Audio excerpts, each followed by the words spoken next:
Então, muito bom. Vamos fazer oração para iniciar o nosso estudo de hoje. Já está gravando aqueles que vão acompanhar no YouTube. Então, nós vamos estudar Daniel, capítulo 2. Já pegue a sua Bíblia e vamos falar com Deus. Querido Deus, nosso Pai, muito obrigado, Senhor, porque nós estamos aqui na Tua presença.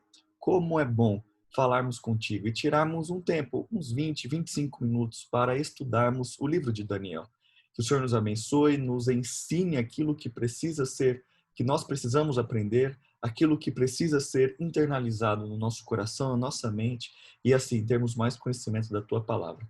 Abençoe como o Cauã pediu aqui, uma moça que acabou sofrendo acidente, que o Senhor esteja com ela, sua recuperação, que em breve ela possa estar 100% e assim continuar com as suas atividades normais, que ela não tenha nenhuma sequela e que ela possa recuperar bem deste acidente. Nos abençoe, em nome de Jesus. Amém. Vou compartilhar com vocês a tela para que nós possamos já iniciar o nosso estudo. Deixa eu só fazer uma alteração aqui. Então, vamos lá. Imagino que vocês já estão conseguindo ver. Como eu mencionei, vai ser sempre bom nós lermos o capítulo antes. Então, eu não vou conseguir, devido ao tempo, ler todo o capítulo, mas vou fazer algumas menções aqui, uma recapitulação. Nabucodonosor teve um sonho, e ali ele falou para as pessoas, os sábios, os adivinhos, descobrirem o sonho, ninguém conseguia. Aí ele falou que ia matar todos os sábios e adivinhos. Mas aí Daniel falou, não, dá mais um tempo que eu vou falar com Deus. E aí Daniel orou, Deus revelou aquilo que Nabucodonosor havia sonhado, e ele deu a revelação para Nabucodonosor. E é o que nós vamos estudar aqui, é este sonho que Nabucodonosor teve. Então, vocês estão vendo esta imagem? Alguém sabe me dizer o que é esta imagem que tem aí algo em cima, algumas coisas onduladas e alguns pontilhados embaixo? Alguém sabe me dizer o que é isso? Então, vamos ver. Alguém sabe? Isso Um lembra... iceberg? Isso, muito bem, Aleph, um iceberg, parabéns. Então é um iceberg, porque normalmente o iceberg, nós vemos uma ponta, mas a maior parte do iceberg, nós não temos muito contato com o iceberg, né, porque fica nas regiões geladas, né, e nós estamos longe do mar e também longe de regiões tão geladas, né. Então o iceberg, ele tem o corpo, pode ser grande em cima, mas a maior parte dele realmente está embaixo. E uma coisa que nós percebemos na movimentação do iceberg é que os ventos que estão acima, né, que estão no ar, né, os ventos aí que estão acima do mar, eles movimentam placas de gelo ali do iceberg. Só que o que faz realmente o iceberg se movimentar não são os ventos, como vocês podem ver aí representado o vento aí por este desenho. Mas o que faz movimentar o iceberg, porque ele não está preso em nenhum local, é o quê? Alguém sabe me dizer?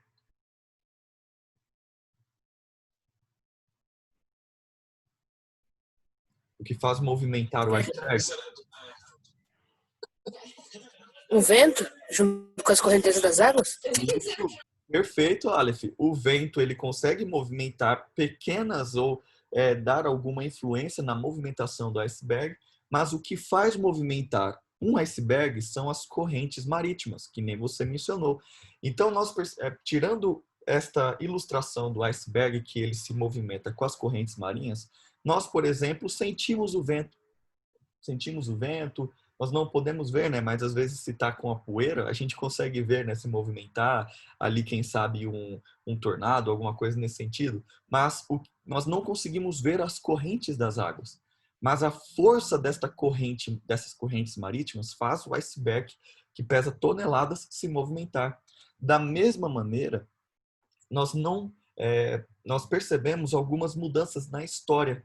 Nós vemos um presidente, um rei, um reino, e nós vemos estas mudanças que acontecem. Só que quem realmente governa a história deste mundo é Deus. Então, as forças humanas são talvez como os ventos, que movimentam algumas placas de gelo.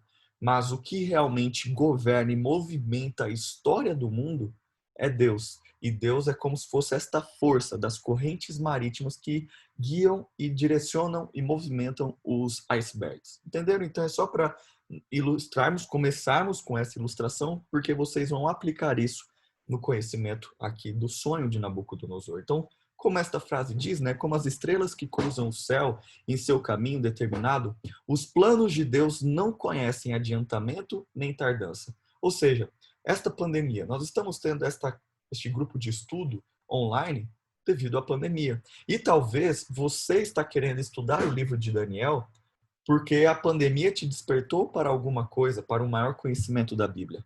Então, Deus não foi pego de surpresa com esta pandemia. Não, ele governa a história.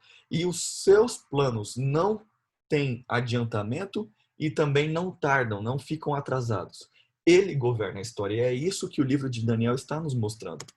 E então, nós percebemos no capítulo 2 de Daniel, nós percebemos três maneiras do cuidado de Deus.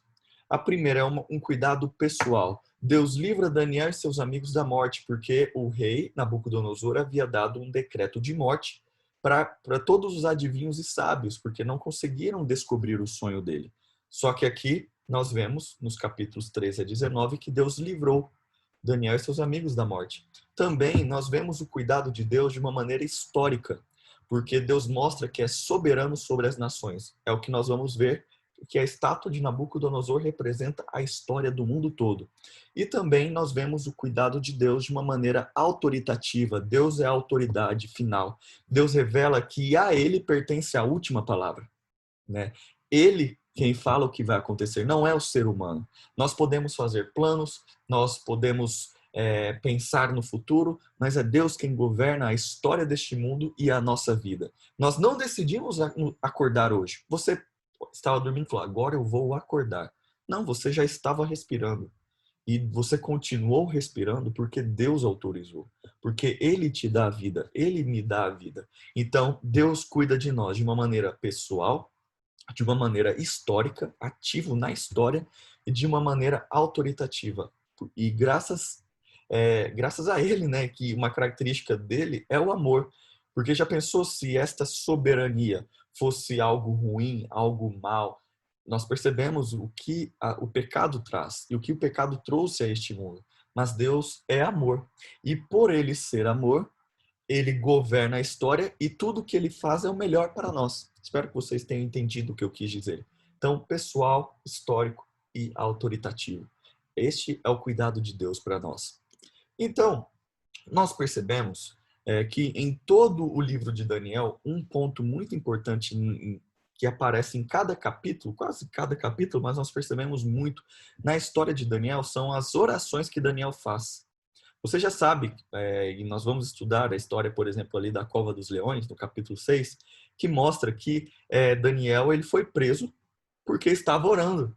Então, a oração é uma marca registrada de Daniel. E é uma coisa que nós podemos aprender da vida dele, da história dele. Então, nós vemos que Daniel, neste capítulo, fez duas orações. Ele fez uma oração de petição. Olha aí, você já está com a Bíblia aberta, né? Olha o verso 18. Olha o que diz aí no verso 18. Pediu que suplicassem ao Deus dos céus que tivessem misericórdia deles e lhes revelasse o segredo para que não fossem mortos com os outros sábios da Babilônia. Então nós vemos que Daniel fez uma oração de pedido. Ele pediu a Deus, uma oração de petição. Ele pediu misericórdia diante da provação, porque ele poderia ser morto.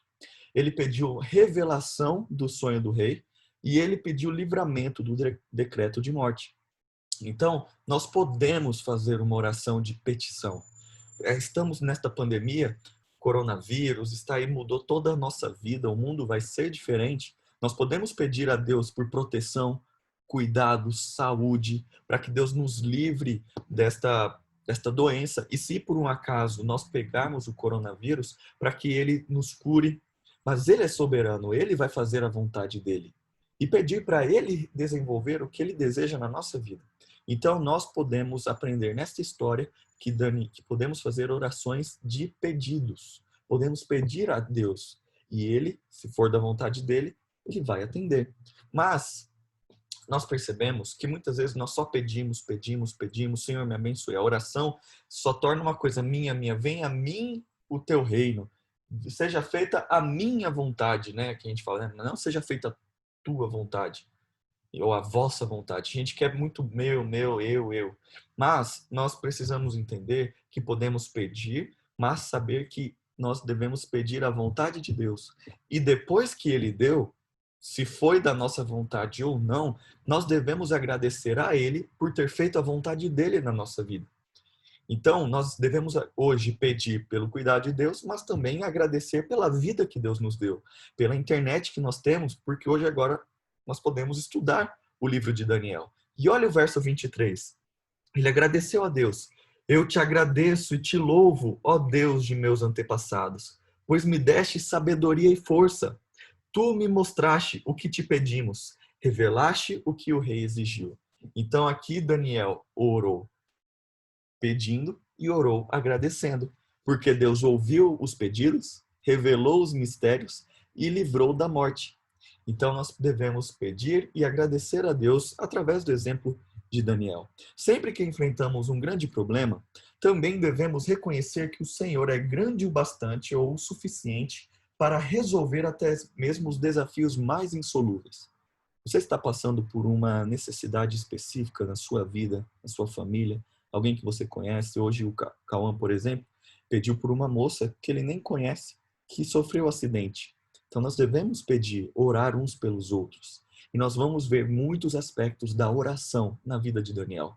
Então você está aqui estudando o livro de Daniel para aprender algumas coisas. Então a primeira coisa que você já deve mudar a partir de hoje na sua vida, desenvolva uma vida de oração. Ore a Deus, confie, porque Ele é soberano na história. Ok? Vamos avançar? Então, ali, a partir do verso 24, até o final do capítulo, nós vemos que vai parecer uma estátua. Nabucodonosor, rei da Babilônia, sonhou com uma estátua. E o que era esta estátua? Nós vamos ver alguns elementos desta estátua, e ele não entendia o que essa estátua representava. E também tinha até aqui os relatos que ele havia esquecido o que ele havia sonhado. Mas a estátua, nós vamos ver duas partes da estátua. A primeira parte é que a estátua fazia parte de uma linguagem familiar ao rei. Sabe por quê? Porque a estátua era um elemento referenciado e proeminente na cultura da Babilônia, então existiam muitas estátuas de adoração a deuses e também ao rei. Então era algo que o rei conhecia. Também o sonho era algo muito familiar também às pessoas daquela época, porque eles acreditavam que tudo que uma pessoa sonhava estava representando alguma informação do mundo divino, do mundo sobrenatural. Então o sonho era muito importante. Então você sonhar com uma estátua realmente é uma informação do mundo espiritual. Mas naquele tempo eles acreditavam em muitos deuses, então podia ser qualquer deus, não apenas o Deus criador que nós adoramos. E sabemos que só ele existe, não existe outro deus, mas eles acreditavam que existiam outros deuses. Também os metais que aparecem na história. Nós vamos ver que esta estátua, como vocês estão vendo aí na imagem, tinha a cabeça de ouro, aqui o peito, como vocês podem ver, de prata, então vocês podem anotar aí. Vocês vão ver também que o quadril de bronze, as pernas de ferro e os pés de ferro e barro. Então, cada metal era muito conhecido, né? O metal ouro, a prata também, era muito conhecido pelas pessoas ali de Babilônia e também pelo rei, porque as antigas estátuas babilônicas podiam combinar metais. Então, hoje nós vemos assim alguns aqui em Brasília, né? A maioria de nós é de Brasília. Quando nós vamos em algum prédio histórico, alguma coisa, nós vimos muito o busto, né? O busto de bronze. Então, é uma estátua que remete a uma pessoa importante. Hoje não tem tanto a conotação como adoração, mas representa alguém importante. Da mesma forma, já acontecia isso naquela época. Então, uma outra coisa que nós percebemos é que o ouro tem mais valor que a prata? Sim ou não? Nós sabemos que sim. O ouro tem mais valor que a prata. A prata tem mais valor que o bronze? Sim. O professor Marcos está aqui, né? Ele que está tão acostumado a receber medalha de ouro, né? Nas competições e junto com o nosso colégio, ele sabe que o bronze é para o terceiro lugar, a prata para o segundo lugar e o ouro primeiro lugar. Ou seja, neste pequeno exemplo, nós já percebemos que existem essas diferenças de valor ali dos metais, né? Do prata, do ouro, do bronze e do ferro e assim por diante. Nós vamos continuar. agora verificar cada ponto desta estátua. Nós percebemos que a estátua e o sonho era algo comum e importante ali, conhecido, né, na verdade, pelo rei, e agora nós vamos ver o que cada coisa significa. Então, nós vemos ali a partir do verso 24 que esta estátua representa um esboço profético e geral e o esboço profético geral e parâmetros para as profecias de Daniel 7, 8 e 11. Ou seja, todas as profecias, isso você já pode decorar. Todas as profecias de Daniel contam a mesma história, ok? Então nós precisamos aprender a história desta estátua, porque se aprendermos a história desta estátua, nós vamos entender todas as profecias de Daniel, porque contam a mesma coisa. Lembra no nosso primeiro estudo que nós vimos que a história no livro de Daniel se repete e expande, ou seja, conta a mesma coisa, só que de uma maneira expandida, uma maneira diferente ou maior para que possamos entender. Ou seja, vamos analisar a cabeça de ouro. Nós vemos aqui que temos o sonho e aqui Daniel fala que ele, o rei Nabucodonosor, é a cabeça de ouro. Então, nós vemos ali o verso 36, vê aí na sua Bíblia, o verso 36. Esse foi o sonho que eu acabei de mencionar para vocês. Agora direi ao rei o que ele significa. Ó, o verso 37. Ó rei, o Senhor é o maior de todos os reis. O Deus dos céus lhe deu sabedoria, poder, força e honra. Ele o fez governante de todo o mundo habitado e pôs até os animais selvagens e as aves debaixo do seu controle. O Senhor é a cabeça de ouro. Então, quem é a cabeça de ouro? O Império Babilônico. A Babilônia é a cabeça de ouro. E nós percebemos que a Babilônia foi o maior reino do mundo, você na história estuda isso, entre os anos 626 a.C. a 539 a.C. Era um reino próspero, um reino luxuoso, e o ouro era o metal mais popular da Babilônia. Todas as coisas, os leões, os deuses, tudo ali tinha muito ouro, regado a muito ouro. Então, Babilônia representa este período do reinado. Então, é a cabeça da estátua. Só que olha o verso 39. Quando, porém, seu reino chegar ao fim, outro reino inferior ao seu se levantará em seu lugar.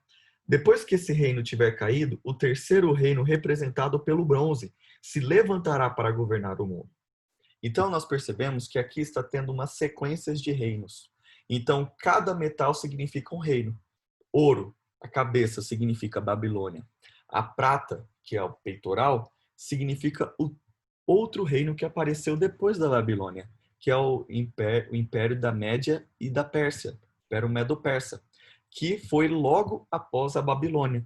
Então, na história, nós percebemos que houve a Babilônia, depois veio a Medo-Persa e a Média e a Pérsia, que foram ali um reino muito poderoso, que era inferior à Babilônia.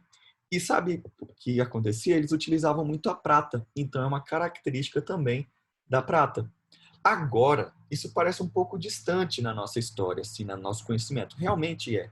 Mas, logo em seguida, quem derrotou a Média Pérsia? Foram os gregos, a Grécia. Agora a gente já assistiu muitos filmes, a gente já viu algumas coisas sobre a Grécia. E a gente sabe, por exemplo, nos filmes, que o uniforme, por exemplo, do exército grego era um uniforme feito de quê? De bronze. Ou seja, o bronze era muito utilizado pela Grécia. E a nossa cultura hoje tem muito a ver com os gregos. Você já ouviu falar sobre o Império Greco-Romano ou a cultura greca-romana? Ou seja, a Grécia e Roma. Por quê? Foram reinos que vieram depois. Veio a Babilônia, a Medo-Persa e também veio depois a Grécia. Alexandre o Grande foi o grande conquistador de quase todo o mundo, ali conhecido até então, e depois avançou e eles foram derrotados pelos romanos. Lembra no tempo de Jesus? Quem prendeu e matou Jesus ali? Quem que estava governando na época ali? Eram os gregos? A gente vê que eram soldados romanos. Lembra os soldados romanos? Os soldados romanos prenderam Jesus e estavam governando ali todo o mundo conhecido até então. Mas Daniel, 500 anos antes, já havia dado esta interpretação ao rei, falando que vinha a Babilônia, depois vinha a Média Pérsia, depois viria a Grécia e depois viria a Roma. Olha que interessante. Deus já estava mostrando a história do mundo. E se nós vimos as datas, também correspondem ao que o sonho já havia mencionado. Ele não deu data, mas nós vamos ver mais para frente, ali no capítulo 7, também no capítulo 8, no capítulo 9, que as datas que vão repetir este sonho de Nabucodonosor, nós vamos perceber que são muito precisas. Ou seja, Deus já estava revelando a história do mundo. E a Bíblia nos mostra que Deus é o governante deste mundo. Então, nós percebemos que veio a Média Pérsia com a prata, o bronze, que é o quadril, a Grécia, dominou toda a terra e também depois veio a Roma, que significa os romanos, né? Significa as pernas ali de ferro, e eram muito, como o ferro ele é firme e também agressivo, foi o reino que mais durou, foi muito tempo. E depois sabe o que aconteceu? Este império se dividiu. E se dividiu em muitos países. E que hoje, lembra, ferro e barro não se misturam. E o reino está dividido. E nós percebemos que existem muitos reinos divididos, sabe onde? Na Europa. Então, os pés de barro e ferro hoje representam a Europa, que temos ali a representação depois de Roma, veio a Europa, e não que ela governa o mundo, mas hoje ela existe. Ela existe porque foi dividido o Império Romano, porque tem características de Roma e é a fragmentação do Império Romano. Ou seja, esta estátua que você está vendo aqui foi Nabucodonosor que sonhou e Deus estava revelando a sequência da história deste mundo. Legal, né? Eu acho isso fantástico, porque mostra que nós não somos enganados. Deus nos revela muitas coisas para que nós possamos ter sabedoria agora e nos prepararmos para o breve retorno de Jesus. Então, vamos avançar. Depois, aqui na parte final, nós percebemos que a estátua estava toda eminente, bonita, grandiosa, só que o rei sonhou também com uma pedra que foi cortada sem auxílio de mãos humanas, ou seja, uma pedra que veio do céu, e esta pedra destruiu a estátua. A pedra não bateu na cabeça, a pedra não bateu no quadril, não bateu nas pernas, a pedra bateu nos pés, simbolizando o quê? Que após os pés viria uma pedra. E o que significa essa pedra? Esta pedra significa o reino de Jesus. Vem todos os reinos humanos, mas depois vai vir o reino de Deus, onde esta pedra, como nós vemos aqui, esta pedra vai reproduzir, vai produzir um novo reino, o reino de Deus. Então, nós percebemos que esta pedra substitui os outros reinos, todos os reinos humanos. Esta pedra é identificada como Jesus, que Jesus é a pedra angular, é a rocha eterna. Também esta pedra é interpretada como o reino de Deus. Essa pedra está representada no futuro, porque vai acontecer ainda, e nós vemos nos evangelhos que Jesus fala que o seu reino vai vir ainda, e também a duração é algo eterno. Olha os versos 44 e 45. Dizem assim: enquanto esses reis estiverem no poder, o Deus dos céus estabelecerá um reino que jamais será destruído ou conquistado. O reino de Deus é eterno. Reduzirá os outros reinos a nada e permanecerá para sempre. Esse é o significado da pedra cortada do monte, mas não por mãos humanas, que despedaçou a estátua de ferro, bronze, barro, prata e ouro. O grande Deus está mostrando ao rei o que acontecerá no futuro. O sonho é verdadeiro e o seu significado é certo. Ou seja, esta pedra significa Jesus. Hoje, nós estamos vivendo que período da estátua? Os pés. Nós estamos na parte final da estátua. E o que nós estamos aguardando? E olha como é atual este sonho. Estamos aguardando a pedra para destruir estes reinos humanos e Deus estabelecer um novo reino. E é isso que nós estamos aguardando. Então, aqui nós temos algumas lições sobre a pessoa de Jesus. Lembra que nós vimos que cada capítulo, que o livro de Daniel, que a Bíblia toda tem o objetivo de revelar e mostrar quem é Jesus? Nós vimos neste capítulo que Jesus é eterno, que Jesus é onisciente, que Jesus é autoexistente, existe para sempre, e também ele sempre existiu, autoexistente. Ele é independente, ele é onipotente e ele é soberano. Então nós vimos estas lições sobre Jesus. E estes são os atributos divinos deste capítulo. Então nós aprendemos sobre oração, que nós devemos orar. Nós aprendemos sobre a história do mundo todo até a volta de Jesus, que ele vai estabelecer um novo reino. Então, estamos vivendo o período dos pés da estátua.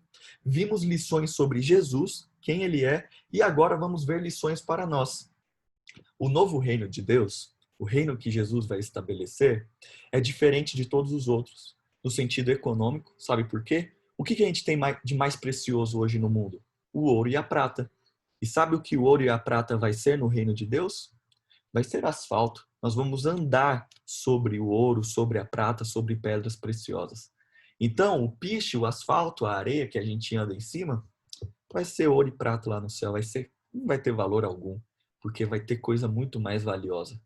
Também, o reino de Deus, simbolizado aí pelo bronze e pelo ferro, também vai ser um poder eterno e vai vir para destruir o poder do pecado que acabou com a nossa vida aqui na Terra. Também o barro mostra que o novo reino de Deus, as coisas deste mundo vão perder a utilidade. E também os reinos militares, os exércitos, também não vão ter sentido algum diante do poder de Deus. E a pedra mostra a permanência eterna deste reino. Ou seja, a estátua também mostra que no reino de Deus, Deus vai colocar novos valores. Deus vai reverter a ordem deste mundo. Então, que Deus te abençoe e que juntos nós possamos aprender que Deus é soberano na história.